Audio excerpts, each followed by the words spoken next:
لوگ اپنی بیویوں سے زنا کریں گے۔ 1400 سال بعد حضور صلی اللہ علیہ وآلہ وسلم کا فرمان آج سچ ثابت ہو گیا۔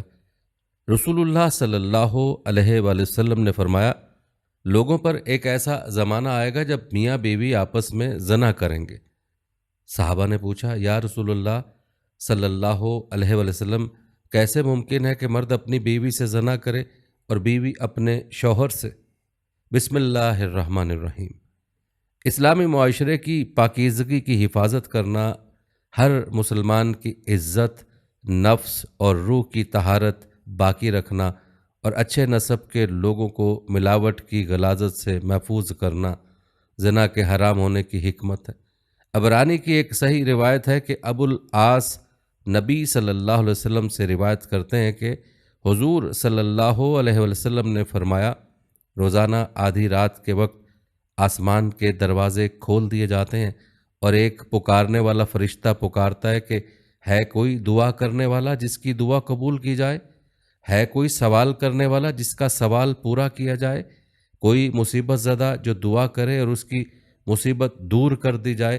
یعنی آدھی رات کے بعد دعائیں قبول ہونے لگ جاتی ہیں۔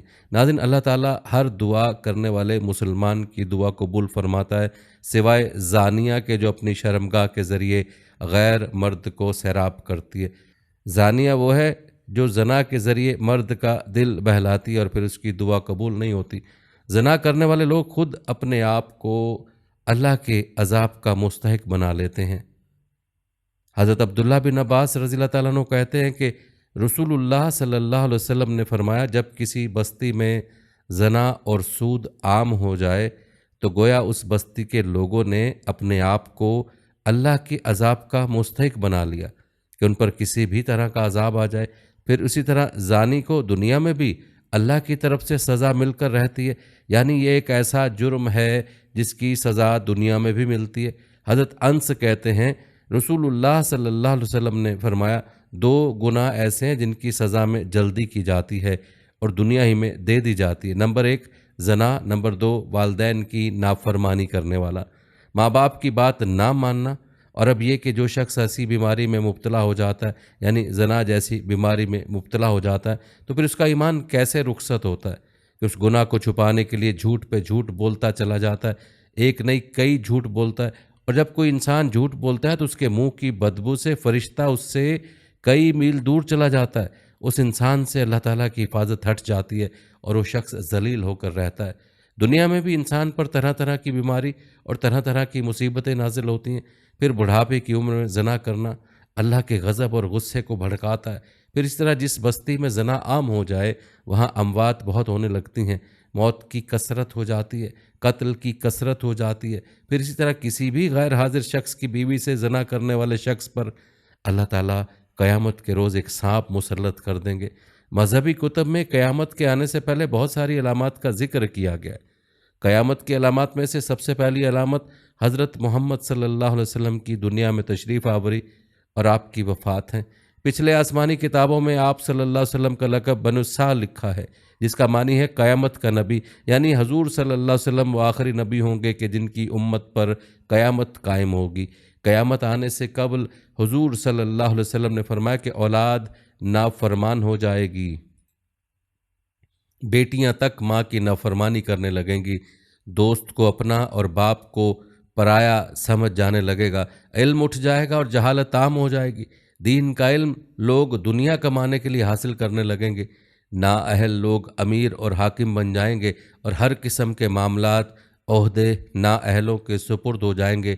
جو جس کام کا اہل اور لائق نہ ہوگا وہ کام اس کے سپرد ہو جائے گا۔ لوگ ظالموں اور بڑے لوگوں کی تعظیم اس وجہ سے کرنے لگیں گے کہ یہ ہمیں تکلیف نہ پہنچا پائیں۔ شراب کھلم کھلا پی جانے لگے گی، اعلانی طور پر ناچنے اور گانے والی عورتیں عام ہو جائیں گی، گانے بجانے کا سامان اور آلات موسیقی بھی عام ہو جائیں گے۔ لوگ امت کے پہلے بزرگوں کو برا بھلا کہنے لگیں گے، جھوٹ عام پھیل جائے گا اور جھوٹ بولنا کمال سمجھا جانے لگے گا۔ امیر اور حاکم ملک کی دولت کو ذاتی ملکیت سمجھنے لگیں گے، امانت میں خیانت شروع ہو جانے لگے گی، امانت کے طور پر رکھوائی جانے والی چیزوں کو لوگ ذاتی دولت سمجھنے لگیں گے۔ نیک لوگوں کی وجہ سے غلط کار قسم کے لوگ اپنے اپنے قبیلے اور علاقے کے سردار بن جائیں گے، شرم و حیا بالکل ختم ہو جائے گی۔ ابھی موجودہ زمانے میں آپ خود دیکھیں گے یہ سب علامات پوری طرح موجود ہیں۔ حضور صلی اللہ علیہ وسلم نے فرمایا قیامت آنے سے پہلے ظلم و ستم عام ہو جائے گا، ایمان سمٹ کر مدینہ منورہ کی طرف چلا جائے گا، جیسے سانپ سکڑ کر اپنے بل کی طرف چلا جاتا ہے ویسے حالات پیدا ہو جائیں گے کہ دین پر قائم رہنے والے کی وہ حالت ہوگی جو ہاتھ میں انگارہ پکڑنے والے کی ہوتی ہے۔ زکوٰۃ کو لوگ تاوان سمجھنے لگیں گے، مال غنیمت کو اپنا مال سمجھا جانے لگے گا، ماں کی نافرمانی اور بیویوں کی فرما برداری شروع ہو جائے گی، عورتیں زیادہ اور مرد کم ہو جائیں گے، یہاں تک کہ 50 عورتوں پر ایک مرد نگران ہوگا، زنا اور بدکاری عام ہو جائے گی، حتیٰ کہ حضور صلی اللہ علیہ وسلم نے فرمایا کہ قیامت کے قریب زمانے میں لوگ اپنی بیویوں کے ساتھ زنا کریں گے۔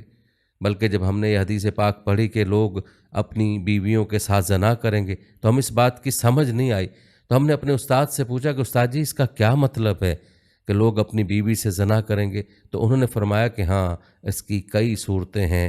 ایک صورت اس کی یہ ہے کہ مرد یا عورت کوئی کفریہ بول دے اور نکاح ٹوٹ جائے اور ان کو اس کا پتہ ہی نہ ہو کہ نکاح ٹوٹ گیا یا نہیں، اور آج کل تو یہ بات عام ہے، لوگوں کو اس بات کا علم ہی نہیں۔ بلکہ قاری ثناء اللہ پانی پتی نے لکھا کہ اگر دو بندے گفتگو کر رہے، ایک نے کہا کہ یہ تو شریعت کی بات ہے اور اگلے نے جواب دیا کہ رکھ پرے شریعت کو، تو وہ آدمی کافر ہو گیا۔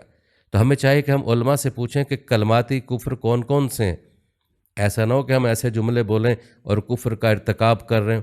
کئی جملے تو بہت عام ہیں، تو ان کا علم حاصل کرنا ضروری ہے کہ کہیں ہم تو اپنی گفتگو میں کوئی ایسی بات نہیں کہہ جاتے۔ اگر نکاح ٹوٹ گیا تو پھر میاں بیوی گناہ میں رہ رہے ہیں اور زنا کا گناہ لکھا جا رہا ہے، تو فرمایا کہ مرد قریب قیامت میں اپنی بیویوں سے زنا کریں گے۔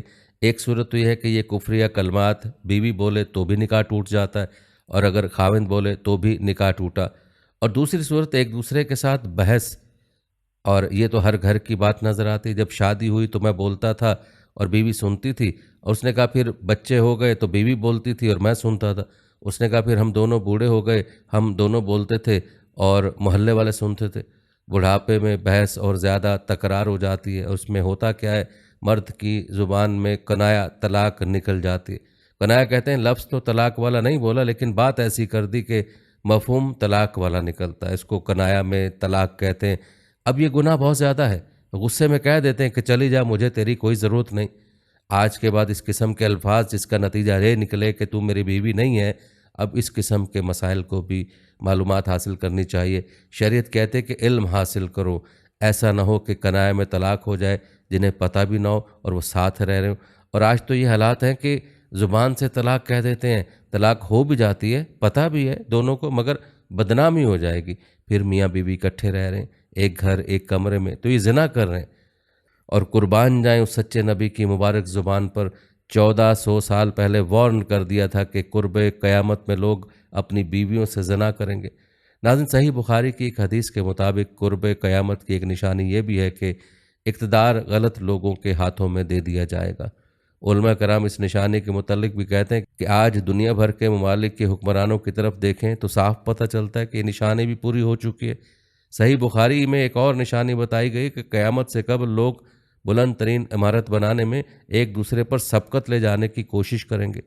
آج ہم دیکھتے ہیں کہ وہی دور شروع ہو چکا ہے، دنیا بھر میں بلند و بالا عمارتیں کھڑی ہو چکی ہیں، اور جس ملک میں سب سے بلند ترین عمارت موجود ہو وہاں کے حکمران اور شہری اسے فخر کا سبب گردانتے ہیں۔ اور ان جیسی دیگر کئی نشانیوں کے مطابق بھی علماء کا کہنا ہے کہ پوری ہو چکی ہیں، اور اب امام مہدی کا ظہور اور قیامت قریب تر آ چکی ہے۔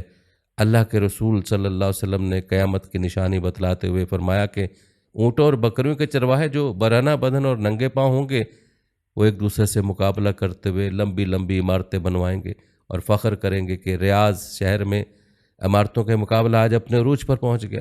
دبئی میں برج خلیفہ کی عمارت دنیا کی سب سے اونچی عمارت بن گئی۔ ساتھ ہی شہزادہ ولید بن طلال نے جدہ میں اس سے بڑی عمارت بنانے کا اعلان کر دیا ہے، جو دھڑا دھڑ بنتی چلی جا رہی ہیں۔ عرب کی عمارتیں ساری جہاں سے اونچی ہو چکی ہیں۔ عرض کرنے کا مقصد صرف یہ ہے کہ پیارے رسول صلی اللہ علیہ وسلم کی ایک اور حدیث ہے کہ قیامت سے پہلے سرزمین عرب دوبارہ سرسبز ہو جائے گی۔ سعودی عرب اور امارات میں بارش شروع ہو چکی ہے، مکہ اور جدہ میں سیلاب آ چکا ہے۔ عرب سرزمین جیسے پہلے ہی جدید ٹیکنالوجی کو کام میں لا کر سرسبز بنانے کی کوشش کی گئی، وہ قدرتی موسم کی وجہ سے بھی سرسبز بنتی جا رہی ہے۔ سعودی عرب گندم میں پہلے ہی خود کفیل ہو چکا ہے، اب وہاں خشک پہاڑوں پر بارشوں کی وجہ سے سبزہ اگنا شروع ہو چکا ہے، پہاڑ سرسبز ہونا شروع ہو گئے ہیں۔ بارشوں کی وجہ سے آخر کار حکومت کو ڈیم بنانا ہوگا جس سے پانی کی نہریں نکلیں گی، ہریالی ہوگی، سبزہ مزید ہوگا، فصلیں لہلہائیں گی۔ یوں یہ پیشن گوئی بھی اپنی تکمیلی مراحل سے گزرنے جا رہی ہے۔ جو حضور صلی اللہ علیہ وسلم نے فرمایا اسے ہم اپنی آنکھوں سے دیکھنے جا رہے ہیں۔ اگر حدیث میں غور کریں تو مشرق وسطیٰ کے زوال کا آغاز ملک شام سے شروع ہوا، لیکن وجہ جو بھی ہو یا نہ ہو، آپ صلی اللہ علیہ وسلم کی بتائی ہوئی علامات کو تو ظاہر ہونا ہی تھا۔ چنانچہ حدیث پاک میں ارشاد ہے، رسول اللہ صلی اللہ علیہ وسلم نے فرمایا، جب اہل شام تباہی اور بربادی کا شکار ہو جائیں گے تو پھر تم میں کوئی خیر باقی نہ رہے گی۔ ناظرین یاد رکھیں، حدیث مبارکہ کی روح سے شام اور اہل شام سے امت مسلمہ کا مستقبل وابستہ ہے۔ اگر ملک کے شام ایسے ہی برباد ہوتا رہا تو پوری امت مسلمہ کو بھی خیر نہیں۔ ویسے تو 90% برباد ہو چکا ہے۔ قیامت کی نشانی میں سے ایک نشانی یہ بھی ہے کہ عراق کا مشہور دریائے فرات سونے کا ایک پہاڑ ظاہر کرے گا جس پر لوگ لڑیں گے۔ چنانچہ اس لڑائی میں ہر 100 میں سے 99 قتل ہو جائیں گے۔ ممکن ہے سونے کے پہاڑ یا سونے کے خزانے سے مراد عراق کا تیل ہو۔ جب یہ علامتیں ہو چکی تو یہ سخت قسم کا عذاب شروع ہوگا اور اس میں سرخ آندھی آئے گی، آسمان سے پتھر برسیں گے، کچھ لوگ زمین میں دھنسا دیے جائیں گے، لوگوں کی شکلیں مسخ ہو جائیں گی، پھر پے در پے کئی نشانیاں ظاہر ہوں گی، جیسے ہار کا دھاگا ٹوٹنے پر مسلسل دانے گرتے۔ زمانہ وقت کے گھوڑوں کو پر لگائے جس تیزی سے گزر رہا ہے، اس تیزی سے ہم نبی صلی اللہ علیہ وسلم کی حدیث کی روشنی میں بتدریج قرب قیامت کی آمد کی طرف بڑھ رہے ہیں۔ کئی نشانیاں پوری ہو کر قیامت کے قریب ہونے کو واضح کر چکی ہیں اور کچھ ہی علامات باقی ہیں۔ دجال ایسا خطرناک اور عظیم فتنہ ہے کہ تمام انبیاء نے اپنی امتوں کو اس کے متعلق آگاہ کیا۔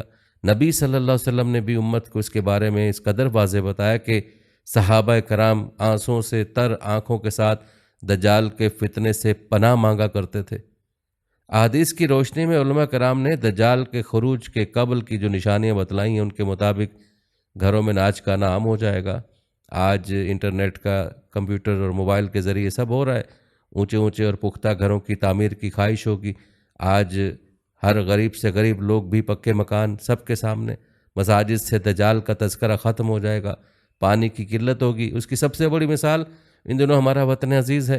دجال کے خروج کے بعد اس کی حیران کن طاقتوں کے بارے میں مختلف آراء ہیں، مگر قابل غور اور دلچسپ بات یہ ہے کہ قدرت کی جانب سے اس کو عطا کی گئی طاقتوں کے حوالے سے ایک قوم بڑی تیزی کے ساتھ تجربات میں مصروف ہے۔ روایت میں ہے کہ وہ بارش برسانے پر قدرت رکھتا ہوگا۔ مصنوعی بارش برسانے کا تجربہ کیا جا چکا ہے۔ بتایا جاتا ہے کہ وہ زمین کو تہہ بالا کرنے کی قدرت رکھتا ہوگا۔ الاسکا میں لگائے گئے پروگرام ہارپ کو کون نہیں جانتا، جس کے تحت دنیا میں کہیں بھی مصنوعی طور پر زلزلے، سیلاب اور سونامی لائے جا سکتے ہیں۔ قیامت کی نشانیوں کے مطابق دجال کو حضرت عیسیٰ علیہ السلام قتل کریں گے۔ اس مقام پر اپنے دجال کو فرار کروانے کے لیے ایئرپورٹ تیار کر چکے ہیں۔ دنیا کا انتہائی تیز رفتار طیارہ موجود ہے۔ اس وقت حضرت امام مہدی مدینہ منورہ میں ہوں گے۔ دوسری طرف دریائے تبریہ بھی تیزی سے خشک ہو رہا ہے، جو کہ حضرت مہدی کے ظہور سے قبل خشک ہوگا۔ مشرق وسطیٰ کے حالات کو، خصوصاً مسلمان اور ساری زندگی کے حالات کو دیکھتے ہوئے صاف نظر آتا ہے کہ دنیا ہولناکیوں کی جانب بڑھ رہی ہے۔ فرانس میں حملوں کے بعد فرانس اور پوپ بھی عالمی جنگ کی بات کر چکے ہیں۔ سوال پیدا ہوتا ہے کہ اس عالمی جنگ کا مرکز کون سا خطہ ہوگا؟ واضح نظر آ رہا ہے مشرق وسطیٰ ہی متوقع ہے۔ یہاں بھی ہندوستان اور پاکستان کی بڑھتی رنجشیں اور کشمکش سے لگتا ہے کہ حالات غزوہ ہند کی طرف بڑھ رہے ہیں، کیونکہ حضرت ابو ہریرہ رضی اللہ تعالیٰ عنہ سے روایت ہے کہ رسول اللہ صلی اللہ علیہ وسلم نے ارشاد فرمایا، میری قوم کا ایک لشکر وقت آخر کے نزدیک ہند پر چڑھائی کرے گا اور اللہ اس لشکر کو فتح نصیب کرے گا، یہاں تک کہ وہ ہند کے حکمرانوں کو بیڑیوں میں جکڑ کر لائیں گے۔ اللہ اس لشکر کے تمام گناہ معاف کر دے گا، پھر وہ لشکر واپسی کا رخ کرے گا اور شام میں موجود عیسیٰ ابن مریم علیہ السلام کے ساتھ جا کر مل جائے گا۔ حضرت ابو ہریرہ رضی اللہ تعالیٰ نے فرمایا، اگر میں اس وقت تک زندہ رہا تو میں اپنا سب کچھ بیچ کر اس لشکر کا حصہ بنوں گا، اور پھر جب اللہ ہمیں فتح نصیب کرے گا تو میں یعنی حضرت ابو ہریرہ رضی اللہ تعالیٰ عنہ جہنم کی آگ سے آزاد کہلاؤں گا۔ پھر جب میں شام میں پہنچوں گا تو عیسیٰ ابن مریم علیہ السلام کی تلاش کر کے انہیں بتاؤں گا کہ میں محمد صلی اللہ علیہ وآلہ وسلم کا ساتھی ہوں۔ رسول پاک صلی اللہ علیہ وآلہ وسلم نے تبسم فرماتے ہوئے ارشاد فرمایا، بہت مشکل، بہت مشکل، آنے والے ادوار بڑے پرفتنہ نظر آتے ہیں۔ اس کے متعلق بھی نبی کریم صلی اللہ علیہ وسلم نے فرمایا تھا کہ میری امت پر ایک ایسا دور آئے گا جس میں فتنے اتنی تیزی سے آئیں گے کہ جیسے دھاگا ٹوٹ جانے سے تسبیح کے دانے تیزی سے زمین کی طرف آتے ہیں۔ لہٰذا اپنی نسلوں کی ابھی سے تربیت اور ایمان کی فکر فرمائے۔ موبائل کے بیجا استعمال سے دیر رات تک جاگنے، فیشن اور نمازوں کا ترک کرنے سے رکیے، ورنہ آزمائش کا مقابلہ دشوار ہوگا۔ رسول کریم صلی اللہ علیہ وسلم کے فرامین کی روشنی میں قطعی قیامت قائم ہونے میں تقریباً 250 صدیاں باقی ہیں۔ البتہ دور قیامت کا آغاز ہو چکا ہے۔ یہ تمام دور فتنہ و فساد سے معمور ہے۔ جنگ و جدل اور مختلف طاقتوں کے مابین کھینچتانی کا سلسلہ جاری ہے۔ حق و باطل کے اس مارکہ رائی میں خون انسانی عرضہ ہوگا۔ نبی برحق صلی اللہ علیہ وسلم نے سب کچھ افشاں کر دیا، 1400 سال پہلے باخبر کر دیا۔ بس ہم مسلمانوں نے ہی ہوش کے ناخن نہ لیے۔ دیگر مذہب کے ماننے والے تو سب تیاری کی حالت میں ہیں۔ مسیح اپنے تئیں تیار ہیں۔ جناب عیسیٰ علیہ السلام کا پھر سے ظہور ہوگا، عصر کا وقت ہوگا۔ دمشق کی مسجد اموا میں لوگ نماز کی تیاری میں مصروف ہوں گے، اور وہ مسجد کے مینار سے ہوتے ہوئے یوں صحن میں اتریں گے کہ 2 فرشتوں کے کاندھوں پر ہاتھ لگائے ہوئے ہوں گے۔ تازہ کیے ہوئے وضو کے پانی قطروں کی شکل میں ان کے بازوں سے ٹپکے گا۔ امام مہدی علیہ السلام کی امامت میں وہ نماز ادا کریں گے۔ ان کی بہت سے مسیحی لوگ مسلمانوں کے ساتھ آ ملیں گے، یہاں تک کہ حضور صلی اللہ علیہ وسلم کے فرمائے ہوئے پر تمام مکاتب فکر کے مسلمانوں کا ایمان ہے۔ مگر ناظرین ذرا دم لیجئے، اللہ کے نبی آخر الزماں صلی اللہ علیہ وسلم نے تو یہ بھی فرمایا تھا کہ میرا وہ بیٹا مہدی جس کی امامت میں جناب عیسیٰ علیہ السلام جیسی بلند مرتبت نماز ادا کرنے پر فخر کریں گے، اسی مہدی کے ظہور پر سب سے پہلے خود مسلمانوں ہی کا ایک لشکر مخاصمت میں چڑھ توڑے گا۔ گو اللہ کے حکم سے زمین بوس ہو جائے گا، مگر کلیجہ کٹ جاتا ہے یہ سن کر۔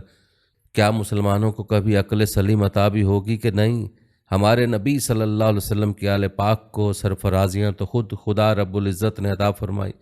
بد نصیبی کہ ہم اپنے رسول صلی اللہ علیہ وسلم کے فرامین سے روگردانی کے مرتکب تو ہوتے ہی ہیں، اللہ رب العزت کے احکامات اور حکمتوں کے بھی عملاً انکاری ہیں۔ اب کون ہمیں سمجھائے کہ فرامین نبی اور احکامات الہی کی سری خلاف ورزی آخر ہمیں کہیں کا نہ چھوڑے گی۔ سمجھنے کا وقت اب ہے کہ بعد از پچھتاوے کی فرصت نہ ہوگی۔ ہماری دعا ہے کہ اللہ تعالی ہمیں ہر پرفتن دور میں ایمان پر قائم رہنے کی توفیق عطا فرمائے۔ آمین یا رب العالمین۔